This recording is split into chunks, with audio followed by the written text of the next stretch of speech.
Alright, what's going on, guys? Trev back again, here to bring you another video. This one's going to be doing my non-spoiler review for X-Men Days of Future Past.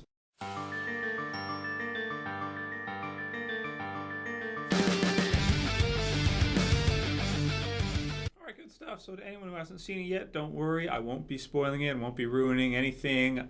In this video, going to be doing a few more after this one. I'll be releasing pretty much each day. I'll do one, probably release one a day.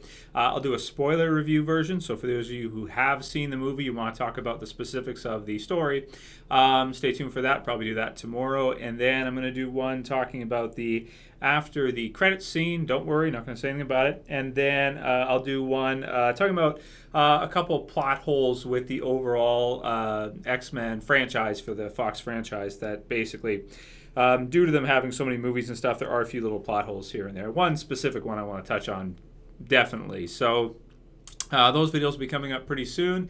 And definitely this was one that I just could not wait to see. As soon as I got the chance, I just raced to the theater to see it because I'm a huge X-Men fan.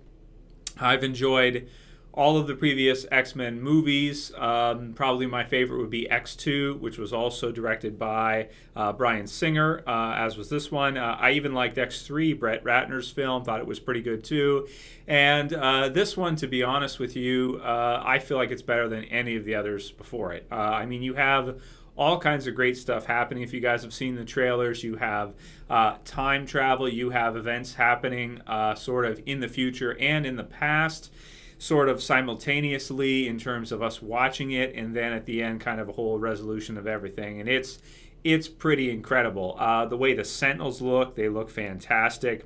Every character in the movie is handled extremely well.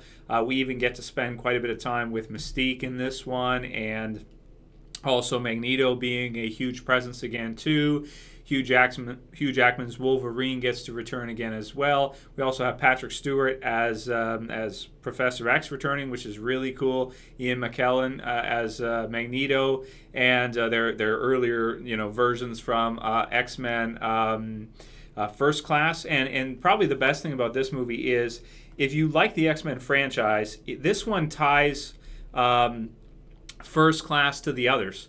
Like, there are scenes in this one that will touch on what happened in all the previous X-Men movies. Because you're dealing with time, because you're dealing with time travel, you have different events, you have memories flashing in and out, you have different scenes that relate back to each X-Men movie. Even X3 is related back to in a flashback, and it's pretty incredible for someone that's gone through and watched all of the previous X-Men movies and enjoyed them.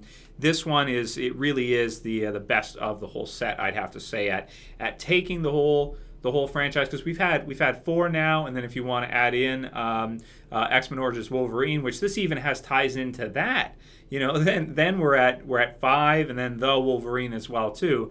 We have a lot of X-Men movies, and I'd say this one's easily the best. It has probably the best action of any of them. Getting to see the Sentinels is extremely cool. You have some great character development stuff in this one, great interpersonal relationships, because X-Men, the thing about the X-Men is, even though they're a team, because they're mutants, they're like a big family. They're not just like, okay, for example, Justice League, which will be coming out in a few years, probably, well, when DC gets around to it, probably 3 or 4 years from now.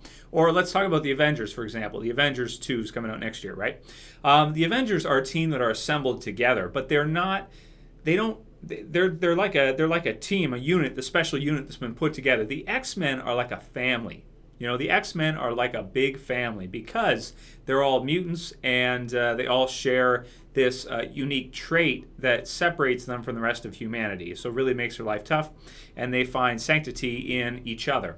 And this movie really sends across the whole message of what X-Men is really about to the viewer. You have elements of sort of that old school X-Men, mutant versus human type thing. Mutants fearing X-Men humans fearing mutants for why they're different. You have the political aspects that are included with that. You have war between the two. You have the science thing with the Sentinels. You got Beast, he's doing his thing, and you just really have, I would say, altogether the X-Men movie that we all wished they would have made, we all hoped they would have made. In terms of action, this one's amazing. In terms of story, this one's got one of the smartest stories you're going to find in a superhero movie ever. Let's see, what else we got? I mean, the sound was great. The acting was on par, was excellent. You had, pretty much every actor that has played a role in the X-Men movies returned for this one. We didn't see any switches or anything like that. Like, pretty much everybody who was there. It's like, oh yeah, Beast, who played Beast? Oh yeah, he's there. Who played oh yeah, she's there, Mystique. And everybody who's in the previous ones returned for it. So to me, that's really clean. There's a few ones here and there, like Peter Dinklage plays Boulevard Trask, who in the previous movies was a totally different actor. But I mean, with him, it's like you get an opportunity to get an actor like Dinklage to play a character like that and sort of give him more life rather than just being a scientist.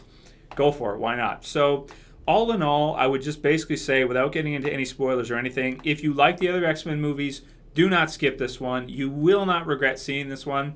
I'm going to give this one, this is probably one of the best superhero movies ever made. It depends what you like, though. If you're a big fan of the characters in, for example, the Avengers, which pretty much everybody is, then that might be your favorite. But this one might be, if you like the X-Men too, I could see reasons why an X-Men fan would say, I like this movie better. It's the plot certainly has a lot more to it. It definitely is a lot more intellectual, and it has a lot more characters. So there's reasons why I could see, that's kind of subjective, thing of which one's your favorite. But definitely, I would say personally, this one is my favorite Marvel superhero movie. It's one of the best ever. It's probably my second favorite ever, only second to the Dark Knight, and then of course the Avengers was incredible too. So there's reasons why people would like one or the other and which one they relate to better. It really depends, I think, on which characters you like more, but which team you like more. But you certainly cannot go wrong with this one. Bryan Singer has absolutely nailed it. All the actors did an incredible job. The CG was amazing, and just for a non-spoiler review version, I'll say race to the theater to see this one. If you like superheroes, if you like comic books, definitely check this one out. Don't miss it.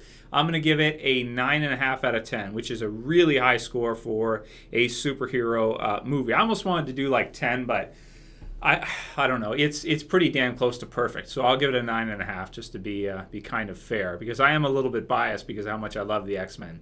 So spoiler review to come. We'll talk lots more about the plot in that one, and then those other two videos I talked about as well coming up. So I'll try to, don't worry, the thumbnails, I'll avoid spoilers in the thumbnails. But if you're new to the channel, you want to see the others, feel free to subscribe. If you guys want to purchase any X-Men t-shirts or anything, got some great stuff at superherostuff.com. I'll put the link in the description so you guys can go ahead and check that out. Some really cool Wolverine design shirts and all kinds of awesome stuff. Click the link, check it out. Let me know what you guys think. If you like the video, please like the video below. If you want to help support the channel, add it to favorites, share it on Facebook or whatever social media site you like to use, Twitter, whatever. And I'll call it here. That's it for this review, guys. I'll see you for the spoiler review next tomorrow. This is Trev. I'm saying peace.